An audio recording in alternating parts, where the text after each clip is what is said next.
Hello and welcome to IGN. I'm Daniel Krupa, this is Alex Simmons. Now, at the end of last week, we played GTA 5 for about 3-4 hours. I know, you probably really hate us, but it's okay, I hate myself too, all the time. Since then, we've been inundated with your questions about the game. We probably can't answer all of them, but we'll give it a bloody good shot, won't we? Yeah, I think the important thing to note is that we only played the game for 5 hours, and some of the questions I would literally have needed to develop the game and finished it multiple times. So, as Daniel says, we'll do our very best. So kicking off, Cameron Little asks, how did the game perform technically? That's a big question. It is a big question. It's an open world game, and technically it's really accomplished for an open world game. Usually the trade-off is, if you're going to let the player go anywhere and do anything, you have to compromise and sacrifice on kind of textural detail and all those sort of things. But actually playing GTA 5, I was struck by how much detail there is on the street level. Like graffiti was incredibly detailed and specific to that wall. It wasn't kind of copied and pasted. Yeah, it doesn't. Each street almost feels unique. It's not like you're in an area and then that street is the same as the next street, is the same as the next street. Everywhere feels kind of different from the rest. And I think, you know, obviously driving games, their focus is to make sure it's 60 frames a second, etc. Whereas this is more about the world itself. Now, obviously having that kind of freedom comes at sacrifice. So on occasion, we did see the occasional bit of pop-up. So in the distance, I remember looking across, I think it was the Alamo Sea, and you had Mount Chiliad there, and beyond Mount Chiliad, so a long, long way away, a mountain would pop up. But it's, again, tiny, insignificant little thing that, to be honest, when you're playing it, when you're in the middle of the action, you don't really notice it. But, you know, if we're going to be 100% transparent, there is pop-up. But I think there's a lot of games out there that look absolutely gorgeous. Yeah. But you can't go and explore. True. You can't go behind that building. You can't go behind that other building. Yeah. And when I was playing a mission, part way through a shootout in a kind of cul-de-sac, one of Lamar, who I was with, I was playing as Franklin, he said, let's cut through here. And we chased through someone's yard, and it just expands to another part of the city. Yeah. And that is the level. That is the level design. It's the whole world. And it's completely seamless. There are no load times. It's all happening on the fly. So, again, you know, for me, having that kind of level of freedom and the ability to explore wherever I wanted to, whenever I wanted to, is well worth the occasional piece of pop-up in the distance. Okay, cool. Next question is from Mason Tyler. Mason asks, does it run smoothly on PS3 and Xbox 360? Again, continuing from the last question, absolutely. Well, we played it on Xbox 360. We did, yes, that's important. And so the version we were playing was running streaming off of a debug kit, which means it wasn't final code. It was still, you know, yet to be completed. But again, I had no issues whatsoever. Yeah, and we should say the last time that you and I both saw it, it was running off PS3. Yes. And I didn't very really much the same. detect a difference between the two platforms. Yeah. So Adrian Hoyland says, are those graphics really on current gen? Well, yes. It's the simple answer. I think that's probably testament to just how good it looks. Like, it's a game that's been in development for a long time, and this happens a lot actually with generation cycles. If you look at games that came out at the beginning of this console generation and games that come out at the very end, the disparity between the two is huge. Like, look at Halo 3 and Halo 4. Of course. And GTA 5 is just kind of following in that kind of tradition. Yeah, and I think that's important to note is that obviously, you know, you and I have seen a handful of next-gen games already. The difference between GTA and next-gen is, well, there isn't much difference at all in terms of graphics. Obviously, you're able to do more kind of tiny special effects and stuff, but in terms of scope, GTA is way beyond anything that I've seen on next-gen so far. But a lot of that's due to the fact that GTA has been in production for so long. Of course. But using technology that developers, Rockstar North, are very familiar with. Yeah. Next question is from Adam Payton. Adam asks, will there be a demo before release, Alex? No. There's no chance. No way. I'm sorry. No way. It's going to be out in a couple of weeks, so I think you're just going to have to go get the game. But you've got 2 weeks to wait. Just wait. Honestly, just wait. So Sangirth asks, have the game mechanics from Midnight Club, Red Dead, and Max Payne all been incorporated into making GTA almost like a best-of experience? I don't know best of experience, but they've definitely filtered in and percolated into the GTA experience. They've definitely learned from Red Dead. I'm a huge fan of Red Dead. Yeah. It's one of my favourite games of this generation. So the kind of the shooting mechanics have improved, and Max Payne is a game that's all about that kind of weapon-based combat. And kind of just like cover-based system stuff. The thing that maybe GTA was never strongest at really seems improved in GTA 5. Like Max Payne, when you took cover, it felt kind of cinematic and frantic. Like you're getting shot at, you need to run into cover. So the way that kind of the characters scramble into cover and crouch down rather than just, I'm going to stick to the wall. Just bolt into it. That stuff they've definitely learned from Max Payne, like presentation-wise. Well, I think that's it. It's not necessarily a best of experience, as you say, but it certainly is, learning from, other experiences, all of the other games. This is not GTA 5 coming straight after GTA 4. You've got all the other games that they've worked on in between, and you can definitely feel those influences. Same with the driving. Obviously, you wouldn't compare it to Midnight Club, but the handling is definitely tighter. The cars feel a lot more, well, they feel like they're on the road rather than just kind of floating above it, and there's a much greater difference between a kind of, a low-slung sports car compared to a, big rig that could topple quite easily. Much bigger difference. Cool. Glenn Robertson asks, can you play the campaign in co-op or as a crew? No. No, so the important thing to know, Glenn, is the campaign is a single-player experience. You will switch between the three characters, Trevor, Michael, and Franklin. But that's not a co-op experience. That kind of co-op, bank heist, and all that sort of stuff is for GTA Online. It's not the single-player game. But importantly, everything that you do see in the single-player game carries on over into the multiplayer game. By that, I mean the world. So everything you see in the world in the single-player game is in the multiplayer game. So it'll be entirely possible to recreate some of those kind of far-fetched, heist kind of missions in GTA Online, but actually with even more players. And they've already confirmed that, obviously, when GTA Online launches a couple of weeks after the single-player game comes out, that there are going to be, a bunch of missions to try out, but they are going to be added to over time. And I think in a year's time you'll be able to do pretty much whatever you want, quite frankly. And I think that's better almost than trying to shoehorn in co-op gameplay to something that's very, very story-driven. I think the campaign's been structured in a certain way that you experience all three characters. And I actually think playing as each of those characters, as in like certain novels where you haven't got a main character, you kind of flip between characters. I think that's really crucial to what GTA 5 is all about, storytelling-wise. And also the point that they made when I first saw it is like it's all about keeping you in the middle of the action. So rather than having to go off and do like boring jobs where you go and find this, that, and the other, it's always about focusing the action around you. So you're always in the middle of something exciting. Cool.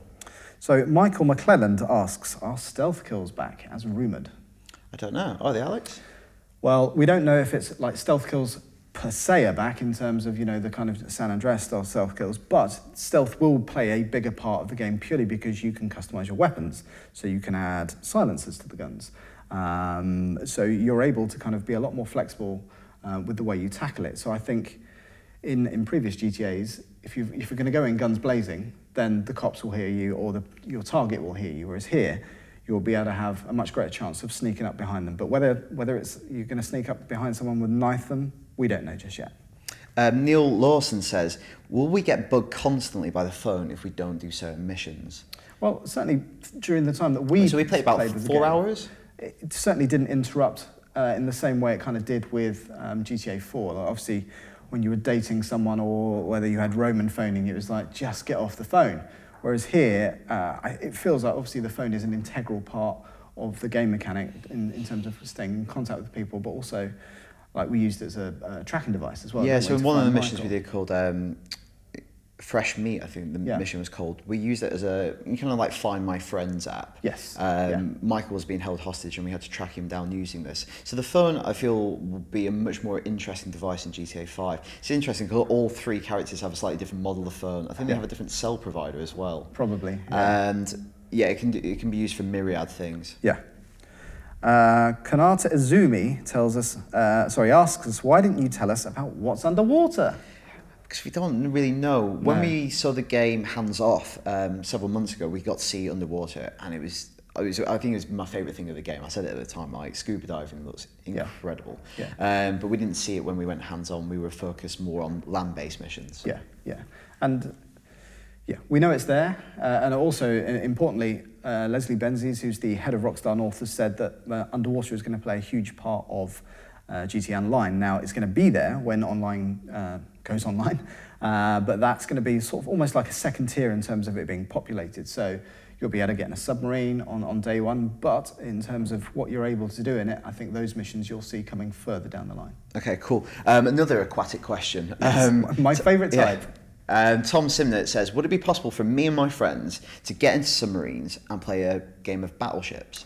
Well, we know that submarines are in there. Yeah. I haven't seen any battleships. So. I don't really does he mean? I don't know what it really means. Maybe it just means the board game underwater. It gets soggy. Maybe. That's a horrendous idea. Maybe that's one of the mini games. Is obviously we've seen golf, we've seen cycling, we've seen tennis. Maybe there's battleships. I don't know. Okay.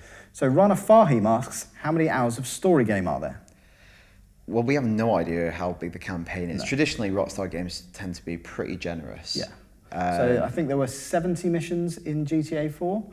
But again, it just feels like there's so much more to do outside of that. Yeah, that's the thing is, you might go do like the main story missions, and you might be doing these kind of in-between missions where you're acquiring elements for a heist. Yeah. But in between them, you might go off and do loads of other stuff that will kind of dilate the experience and make it much longer. So it's very hard to judge, how much that kind of through line would be. 'Cause I think part of the experience is going on kind of tangents. Yeah.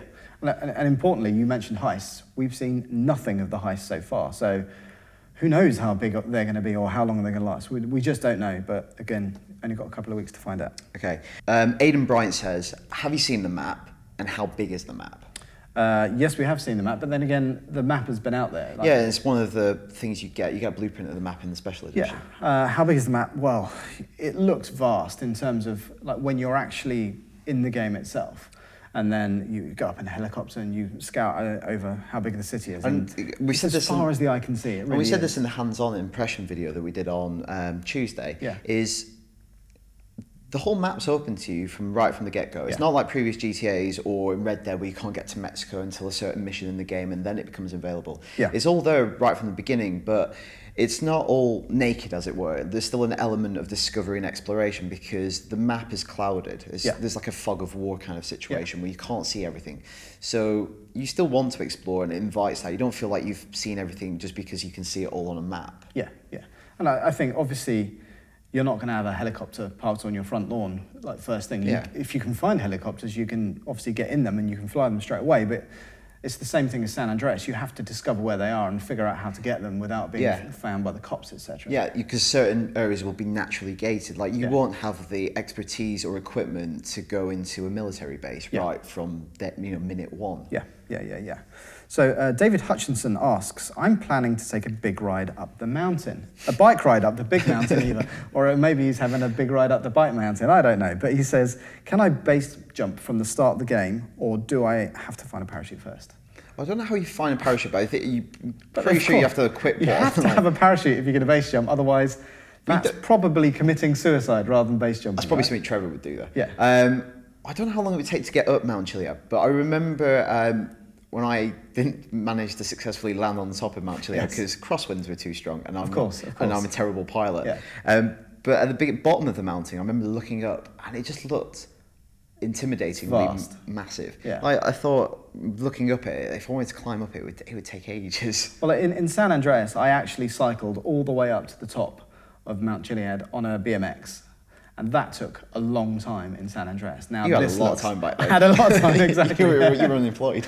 Exactly. So, whereas now, I just think, I'm just going to get a helicopter and fly to the top. And I think it will be an amazing experience to do, or even hiking. I'm probably not one of those people. In GTA Online, we can go rambling with some Kendall mint cake. That would be nice, that'd be nice, yeah. I can't confirm Kendall mint cakes in GTA 5, unfortunately. Damn it. Peter Williams says, any dogs online, Alex? Well, I've certainly met a few, but I'm assuming that he's referring to GTA Online. So we can confirm that dogs will be in GTA Online. So as I said before, anything that you see in the single-player game, you will find in the multiplayer. Yeah, and Chop's like a great addition to the game. Yeah. It's cool to have a dog anyway, but it actually does add to the gameplay. Will there be cats? That would be DLC. Can't confirm that. Maybe, no. Thomas Smalley, are there still the vigilante cop missions? We don't really know, do we? Well, Rockstar is not commenting, so they're not saying yes, they're not saying no. So who knows, is the honest answer. But there are additional stuff you can do. As always in a Rockstar game, there's kind of side quests. And we got told by about an interesting one. Yeah, so hidden packages have effectively been dispensed with in favour of, I don't know, they're kind of like side missions, are they? So we were driving along and over the radio, a news bulletin announced that I think it was like a homicide that happened 30 years ago is being reinvestigated. Now, it turns out that you can then be part of that investigation and solve it and get cool stuff as a result, which I think is a really, really nice touch. And the way it's integrated into it, it's not so obvious that, like, you turn a corner and there's a hidden statue or a pigeon that you've got to shoot. It's weaved into the narrative of the game. So it's an additional kind of like hidden narrative to tie together collectibles. Yeah, but I think it's important because obviously you've got to listen out the radio as to where it happened, to the location, then you scoot over there, you find it. Again, we didn't play that stuff, but we're told that's how it's going to work, and I think that's interesting.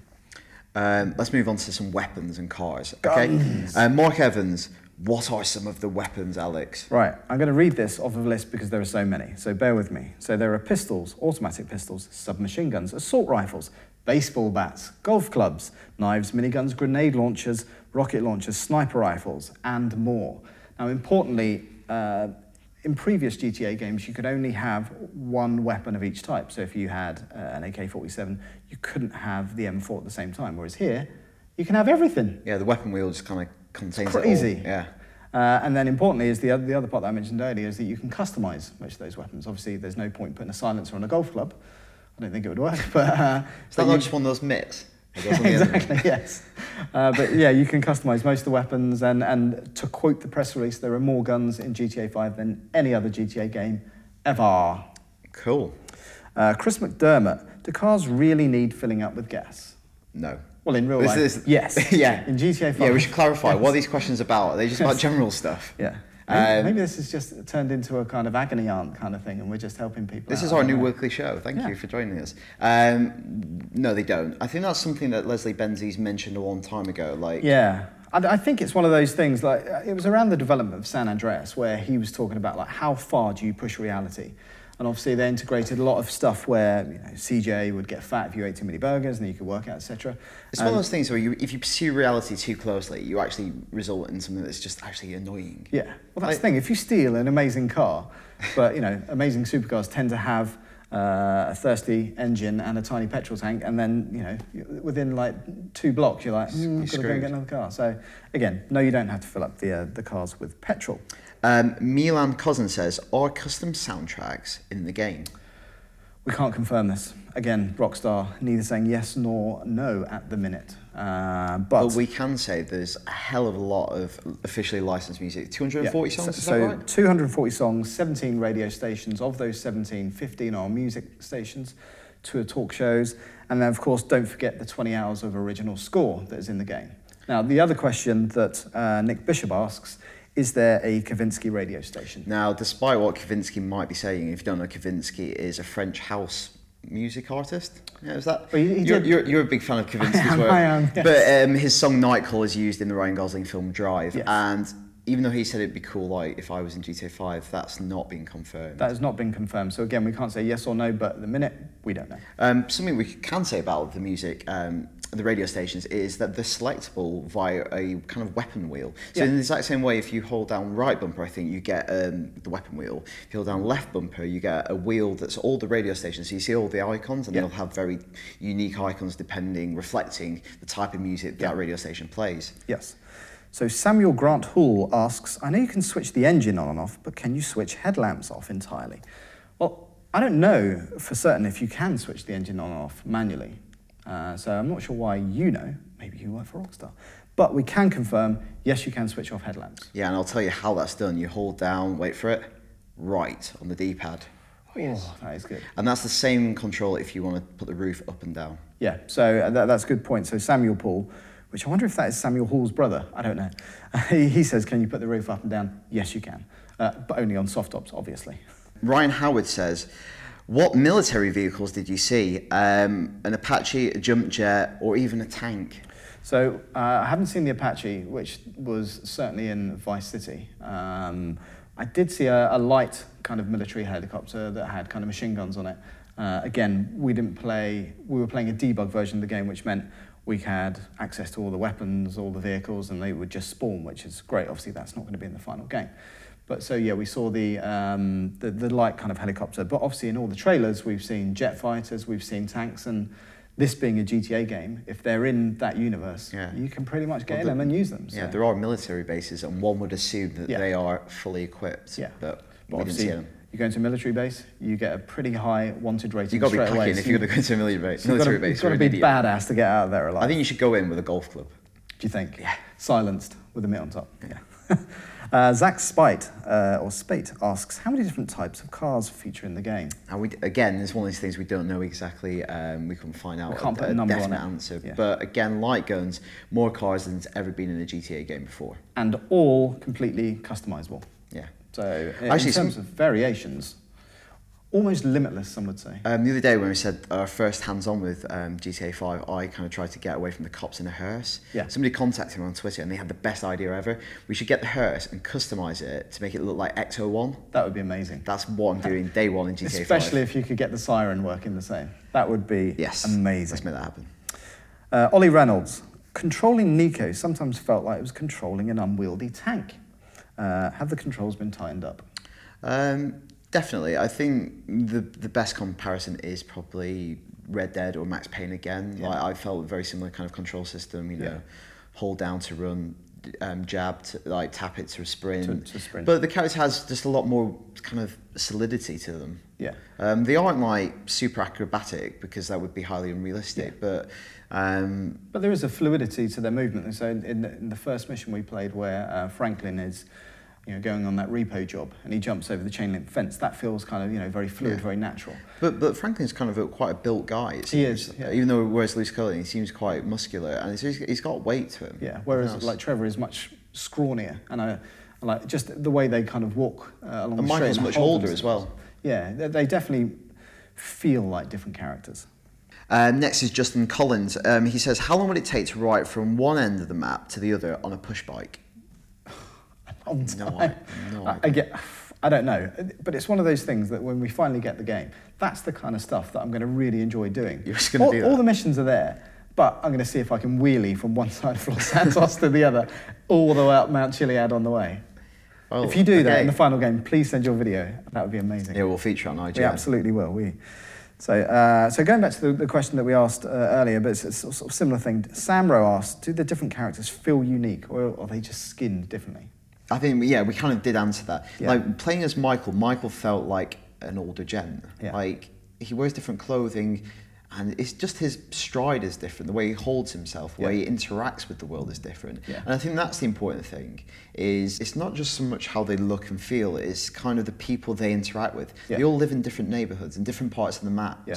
They go to dinner with different people. They exist in very different social circles, and I think that makes them feel very different characters. Yeah.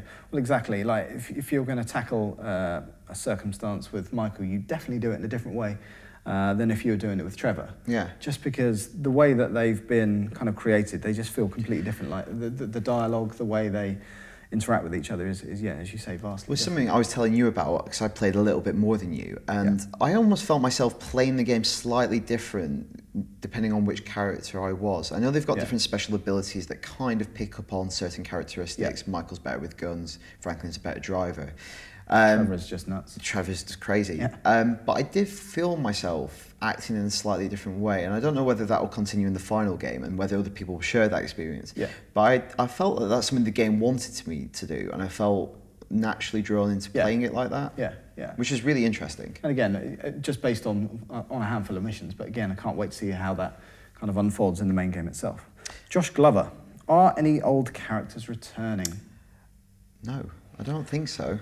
It's unlikely because Rockstar have gone on record already talking about the HD versions of GTA, and that although GTA 4 was set in Liberty City, it was a different Liberty City from the one that we saw. Yeah, it's GTA kind of 3. Almost a kind of Marvel Comics discrete universe sort of thing. That those were the 3D GTA games. These are the HD GTA games, and they exist independently, even though they might be similar environments. Yeah.